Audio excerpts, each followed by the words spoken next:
مولانا الطاف حسین حالی نے شواہد الالہام کے نام سے، لیکن وہ علمی ذخیرہ کہیں متفرق تھا۔ حضرت نے ماشاءاللہ اس کو مرتب کیا، اور اس کے علاوہ بھی فی الحال میرے ذہن میں وہ نام نہیں ہے جو حضرت کا تحقیقی اور علمی کام ہے۔ اور ماضی قریب میں گورنمنٹ پوسٹ گریجویٹ کالج میں اردو ڈپارٹمنٹ کے ہیڈ مقرر ہوئے۔ میں وہ لفظ نہیں لاتا کہ میں آپ کو دعوت سخن دے سکوں، بس سادہ الفاظ میں کہوں گا تشریف لائیے اور ہمارے دلوں کو منور فرمائیے۔ جناب ڈاکٹر محمد افتخار شفیع دامت برکاتہ۔ بسم اللہ الرحمن الرحیم۔ ابتدا اس رب جلیل کے نام سے جس نے ہمیں وہ علم سکھایا جو ہم اس سے پہلے جانتے نہیں تھے، اور کروڑوں درود و سلام نبی محترم صلی اللہ علیہ وسلم کی ذات گرامی پر۔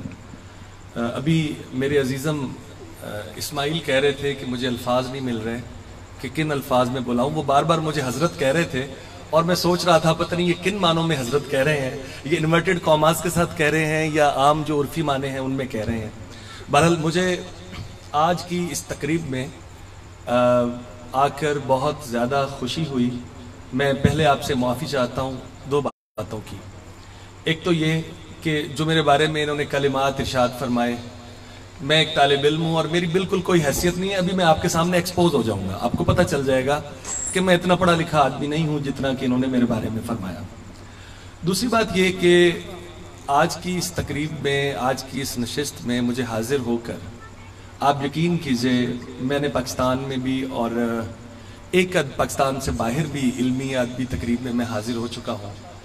آج کی اس تقریب میں مجھے کوئی ایک خاص قسم کی روحانی لذت محسوس ہو رہی ہے، اور یہ یقین کیجئے میں یہاں پہ ایک مسند پہ بیٹھا ہوں، یہاں پہ کھڑے ہو کے بات کر رہا ہوں، اور یہ میں اللہ اور اس کے رسول کو جو ہے وہ گواہ بنا کر آپ کے سامنے یہ بات کر رہا ہوں کہ ایک خاص قسم کا روحانی تلذذ مجھے محسوس ہو رہا ہے۔ اس سے پہلے کہ میں آج کے اس موضوع پر گفتگو کروں، ابھی ہمارے ایک دوست ہیں جنہوں نے پروفیسر اصغر سودائی صاحب کی نظم، چونکہ میں یہ اس لیے ذکر کر رہا ہوں کہ یہ نظم جو ہے ظاہر پاکستان کے حوالے سے ہے، تو اس نظم کا انہوں نے ذکر کیا۔ یہ آج سے کوئی 20 سال 25 سال پہلے کی بات ہے۔ اس فقیر طالب علم کی ایک طویل نشست پروفیسر اصغر سودائی صاحب سے ہوئی تھی۔ یہ سیالکوٹ میں ان سے ملاقات ہوئی تھی، اور وہ ان دنوں میں گورنمنٹ کالج سیالکوٹ جو بوائز کالج تھا اس کے پرنسپل تھے۔ تو ان سے میں نے اتفاق سے پوچھا، یہ سوال کیا کہ سر یہ جو آپ کی شہرہ آفاق نظم ہے پاکستان کا مطلب کیا، لا الہ الا اللہ، اس کی تخلیق کا پس منظر کیا تھا، اس کی وہ کون سی وجوہات تھیں؟ آخر ایک شاعر وہ جو ایک پوئٹک پروسیس سے گزرتا ہے، وہ کیا وجہ تھی کہ آپ نے یہ نظم لکھی تھی؟ وہ مجھے کہنے لگے کہ وہ بیچ میں ایک کڑی ہے، میں چاہتا ہوں کہ آپ تک پہنچاؤں، کہ وہ مجھے کہنے لگے کہ میں گورنمنٹ ہائی سکول امرتسر میں 10ویں کلاس کا طالب علم تھا، اور مجھے روزانہ آ کر وہ جو ہندو اور سکھ بچے تھے مجھے چھیڑتے تھے۔ میں مسلم لیگ کا جھنڈا لے کر اسکول میں گھومتا تھا، اور وہ بچے مجھے چھیڑتے تھے کہ یہ تیرا پاکستان، کیا مطلب ہے تمہارے پاکستان کا، کیا ہوتا ہے پاکستان؟ تو میں نے ایک دن بے اختیار میرے منہ سے نکلا کہ وہ کہتے تھے کیا مطلب ہے پاکستان کا مطلب کیا؟ تو کہتے ہیں بے اختیار میرے منہ سے نکلا پاکستان کا مطلب کیا، لا الہ الا اللہ۔ اور اس کے بعد انہوں نے یہ باقی بند لکھ کر اس نظم کو مکمل کیا۔ حضرات گرامی، ہم آزادی کے موضوع پر یہاں پر اکٹھے ہوئے ہیں، لیکن میں ایک چھوٹی سی گزارش آپ سے کرنا چاہوں گا۔ میں آپ کے سامنے کھڑا ہوں، میں ایک حکومتی ادارے سے وابستہ ہوں، میں ایسوسیٹ پروفیسر ہوں شعبہ اردو میں گورنمنٹ کالج میں، صدر شعبہ مجھے کہتے ہیں، اللہ تعالیٰ کی مہربانی ہے۔ اچھا، آج سے کوئی 200 سال پہلے تک، 250 سال پہلے تک اس کائنات کا اور علوم و فنون کا جو مرکز تھا وہ ذات باری تعالیٰ تھی۔ یعنی جب ہم کسی بھی چیز کی ڈیفینیشن کرتے تھے، کسی بھی چیز کی ہم تعریف بیان کرتے تھے، کسی بھی چیز کی ہم کسی بھی معنی کی تعبیر کرتے تھے، ہم کسی بھی چیز کی توضیح کرتے تھے، تو اس میں اللہ رب العزت کا حوالہ ہوتا تھا۔ اللہ تعالیٰ اس کائنات کا مرکز ہے، اور جب ہم علوم و فنون کی تشریح کرتے تھے تو ذات باری تعالیٰ کو سامنے رکھ کے کرتے تھے۔ لیکن بدقسمتی ہو، یہ ویسٹرن جو ہمارے ہاں کلچر تھا، اس نے فرد کو سوسائٹی کا ممبر بنا دیا، فرد کو سوسائٹی کا مرکز بنا دیا، اور آج ہم محجوب ہیں، آج ہم ہر بانوں میں۔ اب دیکھیے ایک چھوٹی سی بات، مجھے تو اس بات سے اختلاف ہے کہ سرکاری اداروں میں اور مدارس میں جو نظام تعلیم ہے اس میں کوئی فرق ہے. مجھے اس سے شدید اختلاف ہے. اس کی وجہ یہ ہے بھائی، ہمارے ہاں یہ کوئی دو نظام تعلیم تھوڑی ہے. ہمارے ہاں ایک تو وہ نظام تعلیم ہے جو باہر سے آکسفورڈ اور ہارورڈ سے پڑھ کے آتے ہیں اور ہمارے لیے حکمرانی کرتے ہیں. ہمارے حکمران ہم ان میں سے چنتے ہیں. اس کے بعد دوسری کلاس وہ ہے جو ایچیسن کالج اور لارنس کالج گھوڑا گلی اور برن ہال اور اس سے بن کے آتی ہے، اور وہ جناب ہمارے ہاں بڑے بڑے عہدوں پر فائز ہوتی ہے. اس کے بعد ہمارے ہاں جو چند تھوڑے سے مالی طور پر متمول لوگ ہوتے ہیں ان کے لیے یہاں پر ڈویژنل پبلک سکول اور ایجوکیٹر، اور میرے جیسے لوگوں کے لیے جو ہم گورنمنٹ کالجز میں پڑھتے ہیں. تو میرے خیال میں ہم لوگ تو جس طرح آپ لوگوں کا استحصال ہوا یا آپ لوگوں کو تھوڑا سا جو ایک احساس، میں اس کو کمتری تو نہیں کہوں گا، ایک ایسا احساس جس میں انسان کو تنہائی محسوس ہوتی ہے، تو سرکاری اداروں میں بھی تو یہی حال ہے. سرکاری اداروں میں آپ کیا سمجھتے ہیں؟ گورنمنٹ کالجز میں پروفیسر اکرم ناصر صاحب تشریف فرما ہیں. انہوں نے ایک طویل عرصے تک گورنمنٹ کالج آف کامرس میں ملازمت کی ہے اور طویل عرصے تک یہ پرنسپلز رہے ہیں، مختلف کالج میں پرنسپل رہے ہیں. یہ بتائیں گے، میری بات کی تائید کریں گے. تو دیکھیے، پہلی بات تو یہ ہے جو یہاں پر یہ بات کی گئی ہے مدارس کی، علوم و فنون کی، کہ ہمیں دور رکھا گیا، ہمارا گیٹ اپ کیا تھا، ہمارا زندگی گزارنے کا نظام کیا ہے. بھائی اس میں ہمیں شرمندہ ہونے کی ضرورت کیا ہے؟ ایک عورت اگر حجاب کرتی ہے، ایک شخص اگر سر پہ امامہ باندھتا ہے، یہ تو داڑھی رکھتا ہے، تو بھئی اس کا اس نظام مصطفیٰ کے ساتھ عملی طور پر تعلق ہے اور وہ اس کی تائید کے لیے یہ کرتا ہے. قرآن مجید میں سورۃ النساء میں یہ آتا ہے. آپ لوگ عالم ہیں، میں آپ کے سامنے آیت پیش کرتے ہوئے بڑا ہی اپنے آپ کو کم علم، اگر میں غلطی کروں تو پلیز میری درستی فرمائیے گا. اللہ تعالیٰ فرماتے ہیں کہ اے نبی کی بیویوں، اپنے سینوں اور اپنے سروں کو اوڑھنیوں سے ڈھانپ لو اور بازار میں ایک طرف چلو اور ایام جاہلیت کی عورتوں کی طرح اپنی نمائش کو مت دکھاتی پھرو. تو یہ وہ سوسائٹی تھی، آپ دیکھیے نا، وہ سوسائٹی تھی جس نے ایک نبی کو بھی ہاتھ میں پھل پکڑ کر عورتوں کے سامنے، حریص قسم کی عورتوں کے سامنے کیٹ واک کرنے پر مجبور کر دیا. میں یوسف علیہ السلام کی بات کر رہا ہوں. تو آپ مجھے بتائیے، اللہ تعالیٰ کے نزدیک ایام جاہلیت کی عورتیں کون تھیں؟ قرآن مجید کو اگر ہم بنیاد بنا کر بات کریں تو ایام جاہلیت کی عورتیں وہ تھیں جو، اور وہ ہیں جو اپنی نمائش کو بازاروں میں دکھاتی پھرتی ہیں، اور جو حجاب میں رہتی ہیں وہ ایام جاہلیت میں نہیں ہیں. اللہ کے نزدیک وہ ماڈریٹ ہیں. تو ہم اللہ کو چھوڑ کر ہم نے چونکہ فرد کو کائنات کا مرکز بنا لیا ہے اور ہم نے اپنے علوم کو ویسٹرن تھیوریز کی روشنی میں ہم نے جدید دور کے ساتھ دیکھا ہے، تو یہ دور تو بدل جاتا ہے، دور تو بدلتا رہتا ہے. دنیا میں پتہ نہیں کتنے انقلابات آئے، دنیا میں انسانوں کے ہاں پتہ نہیں کتنی چینجز آئیں. لمبی بات نہیں کروں گا. دیکھیے، گزارش یہ ہے، ہم بات کر رہے ہیں آزادی کی. اچھا، دوسرا جو میں آپ سے کہہ رہا ہوں، میں جو کہہ رہا تھا، اب عرض یہ ہے آپ کے سامنے، میں آج سے آپ کو کوئی 250 سال پہلے پیچھے لے جانا چاہتا ہوں. میں 1803 کی بات کر رہا ہوں. 1803 ہے، دلی کے تخت پر مغل بادشاہ شہنشاہ عالم ثانی کی حکومت ہے، جس کا حکم صرف دربار کے اندر چلتا ہے، اور اس کی سلطنت کے بارے میں کہا جاتا ہے کہ سلطنت بادشاہ شاہ عالم از دلی تا پالم. پالم ایک چھوٹا سا نواحی علاقہ تھا جو دلی کے قریب تھا. باقی چاروں طرف مختلف لوگ ہیں جو بھیڑیوں کی طرح چنگھاڑتے پھر رہے ہیں اور مگرمچھوں کی طرح انسانوں کے ساتھ زیادتی کرتے پھر رہے ہیں. اور اس وقت حالات ایسے ہوئے کہ انگریزوں کو بادشاہ مجبور ہو گیا، جب اس کی آنکھیں نکال دی گئیں، ایک مسلمان کے ہاتھوں مسلمان بادشاہ کی آنکھیں نکال دی گئیں، تو بادشاہ مجبور ہو گیا کہ انگریزوں کو ہندوستان اپنے لال قلعے میں بلائے اور اس کے بعد وہاں پر وہ انتظام و انصرام خود انگریزوں کے حوالے کریں. اس صورتحال میں جب دلی میں بادشاہ کی حیثیت یہ ہو تو ایک مرد اٹھا، ایک مرد تھا جس نے کہا کہ اب حکومت تو چلی گئی. وہ جو اقبال نے کہا تھا نا کہ حکومت کا تو کیا رونا، کہ وہ ایک عارضی شے تھی. نہیں دنیا کے آئینے مسلم سے کوئی چارہ، مگر وہ علم کے موتی کتابیں اپنے آبا کی، جو دیکھیں ان کو یورپ میں تو دل ہوتا ہے سی پارا. اصل میں ہمارا علم جو ہے، ہمارا علم ہمیں نابینا کر گیا تھا. تو شاہ ولی اللہ محدث دہلوی رحمۃ اللہ علیہ نے دلی میں آپ نے مسلمانوں کا جو بچا کھچا علم تھا اس کو سنبھالنے کا سوچا اور علم و دانش کی بنیاد رکھی. اور ہم دیکھتے ہیں، میں آپ کی توجہ یہ چاہتا ہوں یہاں پر جو ایک خاص نقطہ ہے، شاہ ولی اللہ محدث دہلوی رحمۃ اللہ علیہ کے گھرانے میں سے شاہ اسماعیل رحمۃ اللہ علیہ اور ان کے ساتھی سید احمد شہید رحمۃ اللہ علیہ، میں شہدائے بالا کوٹ کی بات کر رہا ہوں. آپ یقیناً ان کے کاموں سے اور ان کے اسماء گرامی سے واقف ہوں گے.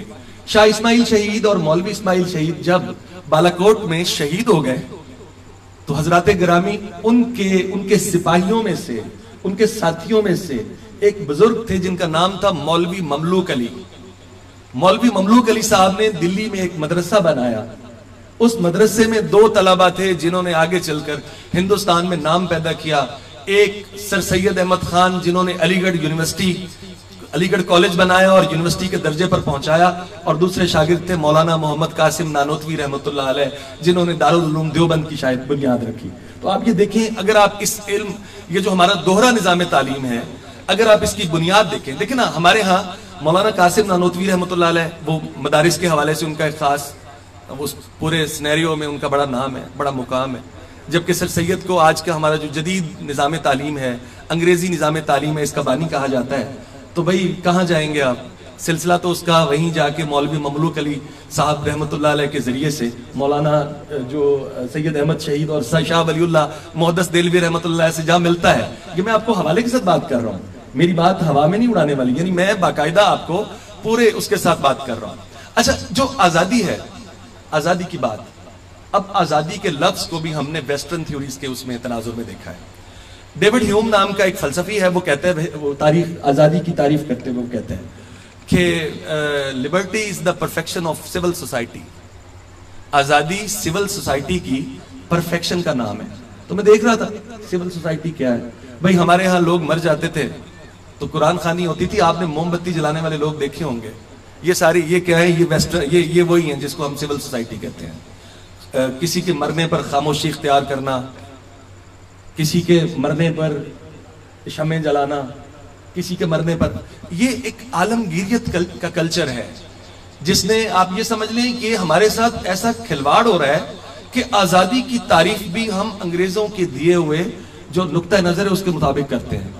دیکھیے، آزادی یہ نہیں ہے مادر پدر آزادی جس کو کہتے ہیں، خود وہ لوگ اس سے بیزار ہیں۔ امریکہ میں ایک شخص چھڑی گھماتا ہوا جا رہا تھا تو وہ ایک دوسرے شخص کی ناک پہ لگی۔ اس نے کہا، بھائی یہ تم نے چھڑی جو میری ناک پہ ماری، کیوں ماری؟ اس نے کہا، جناب گزارش یہ ہے کہ میں ایک آزاد فرد ہوں اور اس آزاد ملک کا باشندہ ہوں، میں جو چاہوں کروں، میں آزاد ہوں۔ تو اس نے کہا، بھائی تمہاری آزادی وہاں پر ختم ہو جاتی ہے جہاں سے میری ناک شروع ہوتی ہے۔ تو ہمیں بہرحال زندگی میں تمام امور میں، زندگی کے تمام امور میں ہمیں دوسروں کی ناک کا خیال کرنا ضروری ہے، اور ہمیں دوسروں کو برداشت، دیکھیے آپ کا اپنا ایک نقطہ نظر ہے، سرکاری جو تعلیمی ادارے ہیں ان کا اپنا ایک نقطہ نظر ہے، باقی جو کلاس ہے اس کا اپنا ایک نقطہ نظر ہے۔ ہمیں چاہیے کہ اپنے کردار سے، اپنے اخلاق سے، اپنے علم سے باقی لوگوں کو اپنا گرویدہ بنائیں۔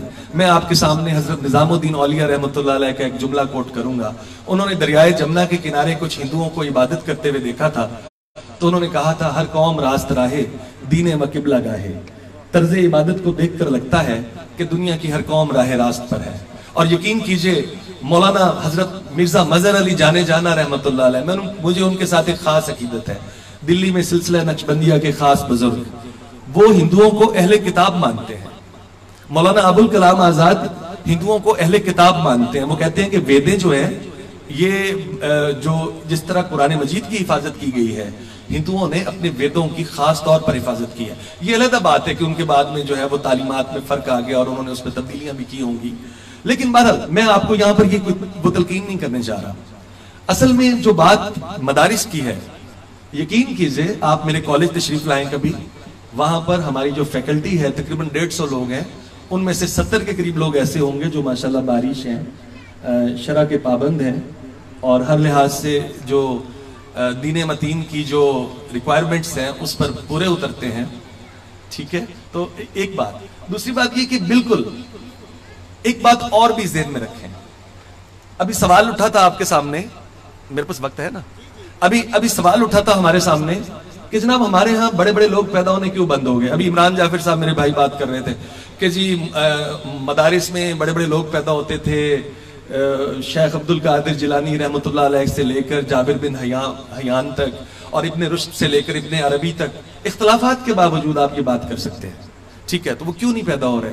تو میرے بھائی اس کی ایک وجہ یہ بھی ہے، آپ شاید میری اس بات سے شدید اختلاف کریں، اس کی وجہ اندھی تقلید بھی ہے۔ آنکھیں بند کر کے دوسروں کی بات کو آنکھیں بند کر کے مان لینا، شاید یہی وجہ ہے، اور یہ میں نہیں کہہ رہا، علامہ محمد اقبال نے اپنی جو ان کے خطبات ہیں، 5واں خطبہ اسلامی ثقافت کی روح، اس میں وہ کہتے ہیں کہ جب معتزلہ نے واصل بن عطا نے جب حضرت حسن بصری رضی اللہ رحمۃ اللہ علیہ سے اختلاف کیا اور انہوں نے اپنا علیحدہ، تو حسن بصری نے کہا کہ انہوں نے اعتزال کیا اور علیحدہ ہو گئے، تو جب انہوں نے اعتزال کیا تو اس کے بعد طے کر لیا گیا کہ آپ اسلام کی کسی بھی چیز کو عقل کے پیمانے سے پرکھنے کی کوشش نہیں کریں گے۔ یقیناً اس میں اس مذہب جو ہے وہ آنکھیں بند کر کے یقین کر لینے کا نام ہے، کیونکہ معراج کے لیے یقین کا براق ہونا ضروری ہے، اس کے بغیر تو بات نہیں ہو سکتی۔ آنکھیں بند کر کے مان لینا صحیح نہیں ہے، چیزوں کو دیکھیے، اللہ تعالیٰ نے ہمیں شعور دیا ہے، آگہی دی ہے، جب آپ اس پہ غور کریں گے، زندگی کے مختلف امور سے کا جائزہ لیں گے تو ہمارے مدارس بہت آگے نکل جائیں گے، ہمارا سلیبس بہت بہتر ہے مدارس کا، میں نے دیکھا ہے، میں نے درس نظامی کے مختلف حوالوں سے سلیبس دیکھا، بلکہ پی ایچ ڈی کے بعد میری یہ خواہش تھی کہ میں درس نظامی کر لوں، میں نے مختلف لوگوں سے اس بات کا اس کا وہ کیا بھی، لیکن مجھے پتا چلا کہ یہ ایک اور دریا ہے، ایک دریا عبور کرنے کے بعد تو پھر میں نے اس پتھر کو چوم کے رکھ دیا، میں نے کہا یہ میرے بس کا روگ نہیں ہے، نہ میرا علم اتنا ہے، نہ میری استطاعت اتنی ہے۔ اچھا، تو آزادی میں جو بات ہو رہی تھی، آزادی ہم ویسٹرن تھیوریز کے تناظر میں آزادی کو دیکھتے ہیں، ایسا نہیں ہے۔ آزادی وہ بھی ہے، سماجی آزادی، مذہبی آزادی نہیں، سماجی آزادی۔ آج میرے ایک دوست نے بات کی، اچھا چلیں سماجی آزادی کی بات سن لیں۔ سماجی آزادی یہ ہے فتح مکہ کے موقع پر، سماجی آزادی یہ ہے کہ ایک غلام کو کعبے کی چھت پر چڑھ کر اذان دینے کا حکم دیا جائے، اور وہ غلام جس کے سینے پر پتھر ہو، وہ پتھر رکھا جاتا ہو اور اس کو طرح طرح کی ابتلائیں اور سزائیں دی جاتی ہوں، وہ کعبے کی چھت پر چڑھے اور اس کو کہا جائے کہ تم اذان دو۔ یہ ایک بہت بڑا انقلاب تھا جو نبی محترم صلی اللہ علیہ وسلم لے کر آئے۔ سماجی انقلاب یہ ہے، سماجی آزادی یہ ہے کہ اپنے آزاد کردہ غلام کے ساتھ اپنی پھوپھی کی بیٹی کی شادی کر دی جائے۔ میں زید بن حارثہ رضی اللہ عنہ کی حضرت زینب کے ساتھ شادی کی بات کر رہا ہوں۔ آپ ذرا غور کیجئے، آج کے دور میں اس کو دیکھیے، کیا آج کے دور میں ممکن ہے یہ اس طرح کا کوئی فیصلہ کرنا؟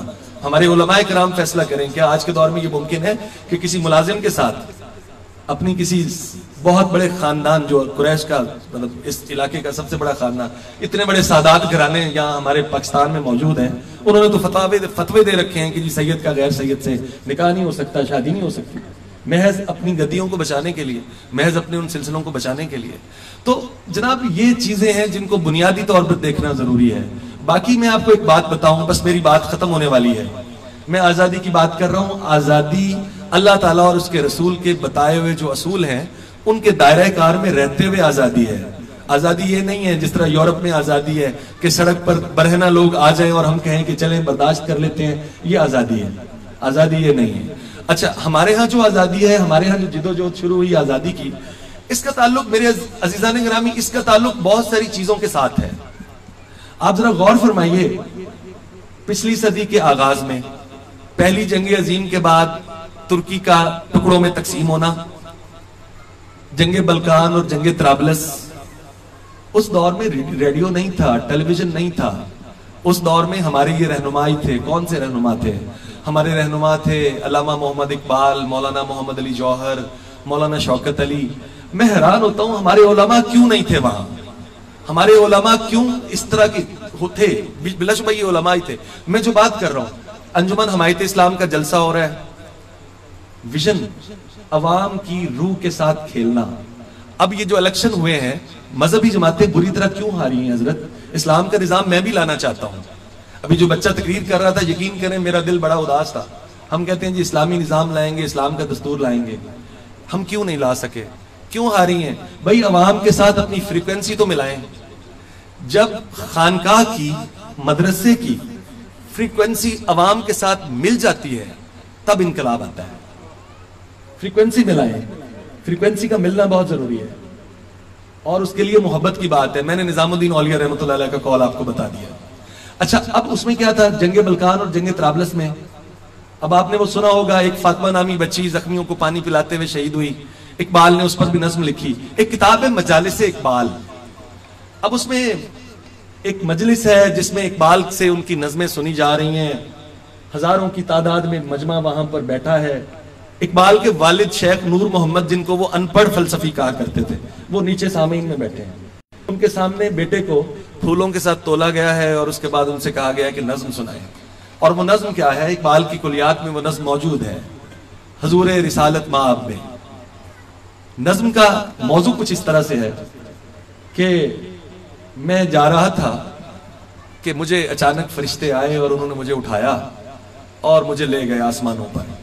آسمانوں پر کس کے پاس لے گئے؟ رسول رحمت صلی اللہ علیہ وسلم تشریف فرما ہے اور مجھے ان کی خدمت میں لے جا کر پیش کر دیا. کیا آئیڈیا ہے، کیا خیال ہے، کیا تخیل ہے عوام کی نفسیات کے ساتھ بات کرنے کا.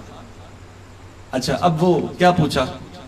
جب پیش کیا گیا تو رسول رحمت صلی اللہ علیہ وسلم نے مجھ سے پوچھا، اے اندلیب باغ حجاز، تو دنیا سے آیا میرے پاس تو میرے لیے کیا تحفہ لے کے آیا؟ اب آپ دیکھیے، ایک نسبت ہے. دنیا سے کوئی شخص جائے اور وہ نبی صلی اللہ علیہ وسلم یہ پوچھیں کہ میرے لیے کیا تحفہ لے کر آئے ہو. اب اقبال کا جواب سنیں.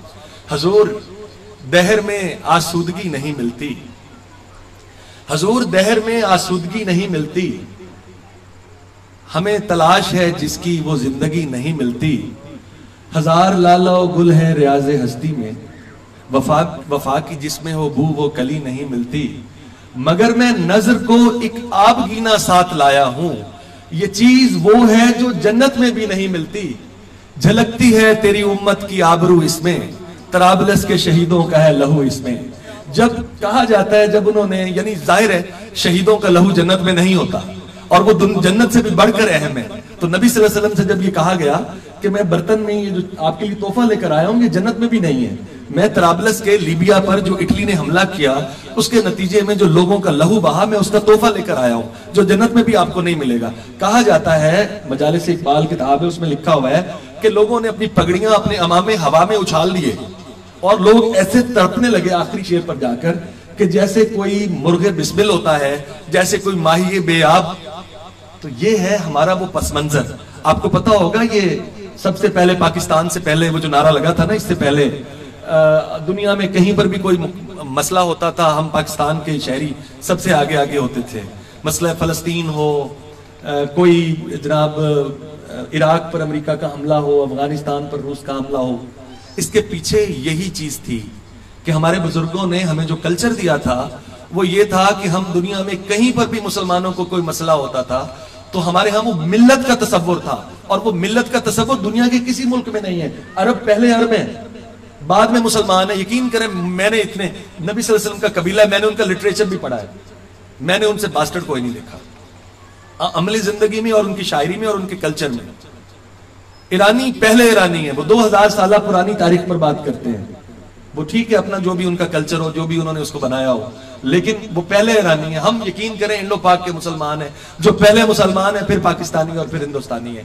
یہ وہ کلچر ہے جس کا تعلق ہمارے صوفیاء سے ہے کہ معین الدین چشتی اجمیری سنجر سے آ رہے ہیں، علی حجویری غزنی سے آ رہے ہیں، کوئی کہیں سے آ رہا ہے، کوئی کہیں سے آ رہا ہے، اور ایک کلچر بنا ہے. کلچر ہم اس کلچر کو چینج نہیں کر سکتے. سعودی عرب کے پیسوں سے مدرسے بنائیں، لیکن مسئلہ یہ ہے کہ ان کا جو مذہب ہے، ان کا جو عقیدہ ہے، اس کو جبرن امپلیمنٹ نہ کریں. جو ایک نہر بہتی جا رہی ہے اس کو اسی طرح بہنے دیں، اس کو اسی طرح بہنے دیں. اس میں آپ چھید کر سکتے ہیں، اس میں آپ چینج لا سکتے ہیں آہستہ آہستہ، لیکن اس کا مطلب یہ نہیں ہے کہ آپ اس کے آگے کٹ لگا کر سوسائٹی کو اغوا کرنے کی کوشش کریں. ایسا بھی نہیں ہے. اور جو دوسرا نظام ہے اس میں بھی یہی مسئلہ ہے. باقی جہاں تک آزادی کی بات ہے، یقین کیجئے علماء کرام نے، مولانا تھانوی پاکستان بننے کے حق میں ہیں، ابھی وہ بات کی گئی. میرے ایک دوست کہتے ہیں جی، وہ ابھی آج میں نے جملہ سنا، یقین کریں مجھے لڑ گیا وہ جملہ.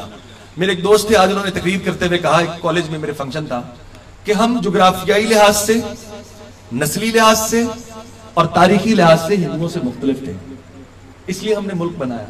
حضرات یقین کیجئے جغرافیائی لحاظ سے بھی ہمارے ان میں کوئی فرق نہیں تھا. آپ دیکھیں بارڈرز غیر فطری ہیں. نسلی طور پر بھی ان میں اور ہم میں کوئی فرق نہیں تھا.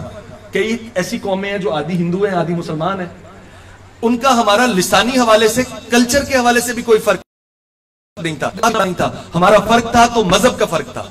ہمارے ہیروز میں اور ان کے ہیروز میں فرق تھا. وہ محمد بن قاسم کو ڈاکو کہتے تھے، ہم ان کو فاتح کہتے ہیں. وہ محمود غزنوی کو لٹیرا کہتے ہیں، ہم اس کو فاتح کہتے ہیں.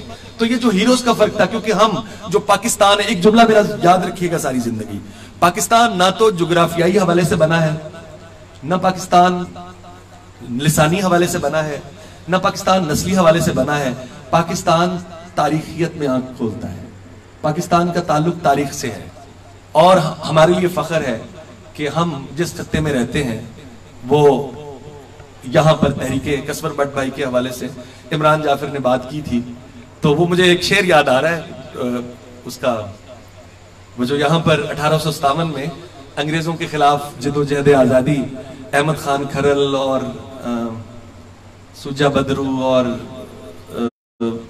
موکھا وینی واڑ اور مراد فتیانہ اور مردانہ اور بہت سارے لوگوں نے وہ جو جد و جہد تھی اس پہ میں تھوڑا سا دیکھ رہا ہوں، اس پہ آج کل میں اس کو پڑھ رہا ہوں، تو وہ ایک مجھے شعر یاد ہے، میں سناتا ہوں، اس کے بعد میں نے وقت بہت لے لیا، باتیں میری ذرا غیر مرتب تھی، میں معافی چاہتا ہوں کہ برکلی آندہ ہے رائے احمد خان دینی گھوڑیاں تیری لندنوں لکھ لیاو سا نیک نامی، رائے احمد خان آندہ ہے رنہ بھوئیں تے گھوڑیاں کسے موڑ نہ منڈیاں ہوئے جدوں تک وہ تجھ سا سلامی۔ السلام